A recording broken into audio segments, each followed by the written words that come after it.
पांडे। नमस्कार, राम राम। मैं आचार्य कुलदीप पांडे। अपने भारतवर्ष में सनातन प्रकृति में, सनातन संस्कृति में 16 संस्कारों की चर्चा होती है।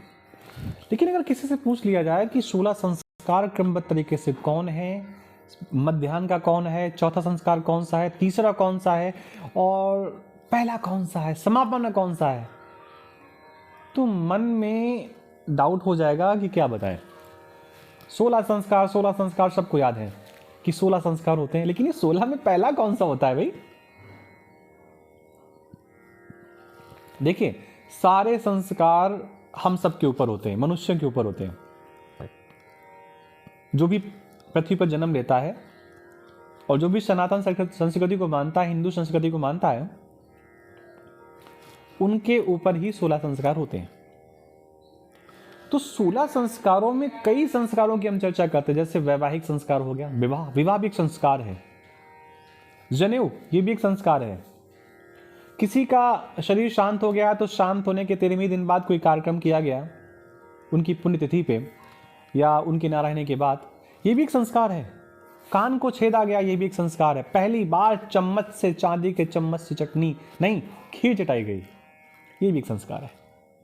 ये सारे संस्कार होते हैं। लेकिन पहला संस्कार कौन सा है? लोग हिचकिचाते हैं बात करने पे।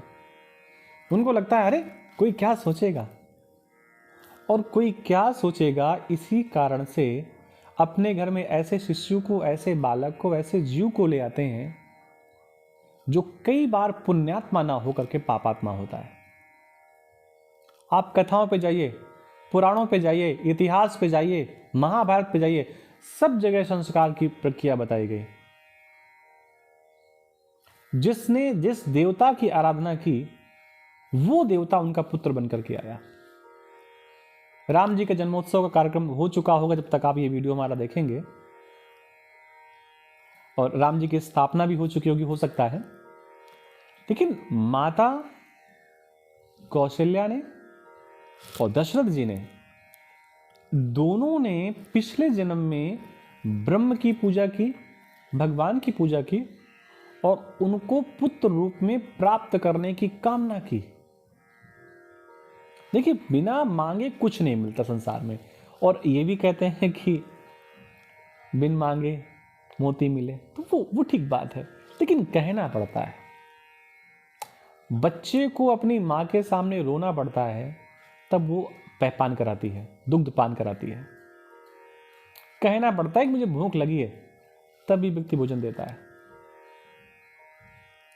तो पहला संस्कार जो होता है, इसमें देवताओं से कहना पड़ता है कि हमें आपके जैसी संतान चाहिए, हमें आपके जैसी श्रेष्ठ संतान चाहिए, तेजो में संतान चाहिए। तो उस संस्कार में से जो पहला संस्कार होता है, उसे कहते हैं गर्भाधान संस्कार। किस समय पुरुष और स्त्री अपने आप को इतना तैयार कर लें, इतना बेटर तैयार कर लें, इतना अच्छा अपने आप को क्रिएट करें कि जो संतान आए वो श्रेष्ठ आए। 27 नक्षत्र होते हैं और 27 नक्षत्र में प्रत्येक नक्षत्र नहीं बताया गया संस्कार के लिए, कुछ नक्षत्र बताए गए। 7 दिन होते हैं, किसी भी दिन आप संस्कार कर लीजिए, ऐसा नहीं, कुछ दिन बताए गए। जैसे ये संस्कार आप सोमवार को कर सकते हैं, बुधवार को कर सकते हैं, गुरुवार को कर सकते हैं, शुक्रवार को कर सकते हैं। सप्ताह के 4 दिन ही केवल बताए गए हैं गर्भाधान संस्कार के लिए। इन्हीं 4 दिनों में से ही संस्कार करना चाहिए। अगर वो संस्कार किसी कारण से मंगलवार को हो गया,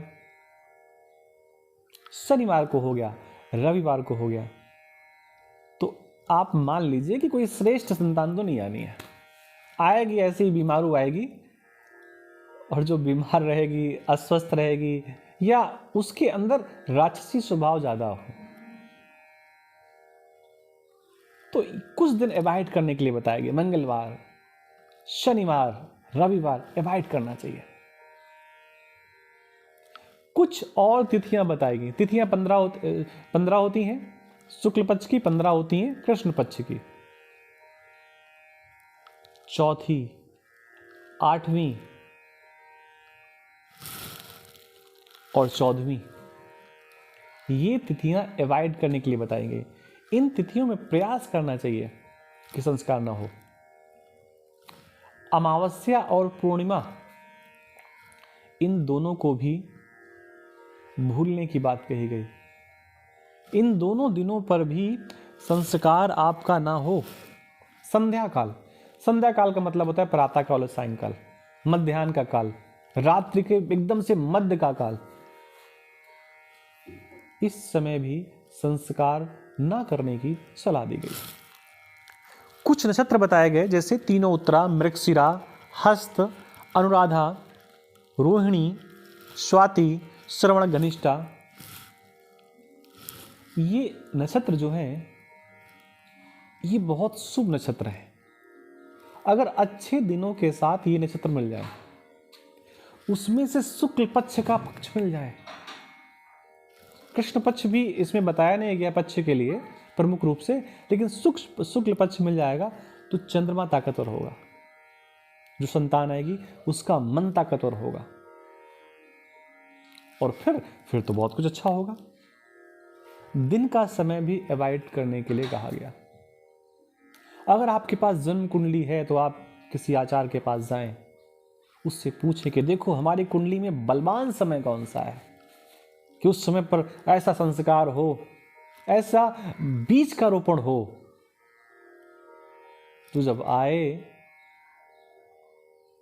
तो उसकी उन्नति इत्र की तरीके सब जगह फैले, उसकी कीर्ति सुगंध की जगह चारों दिशाओं को सुगंधित करे।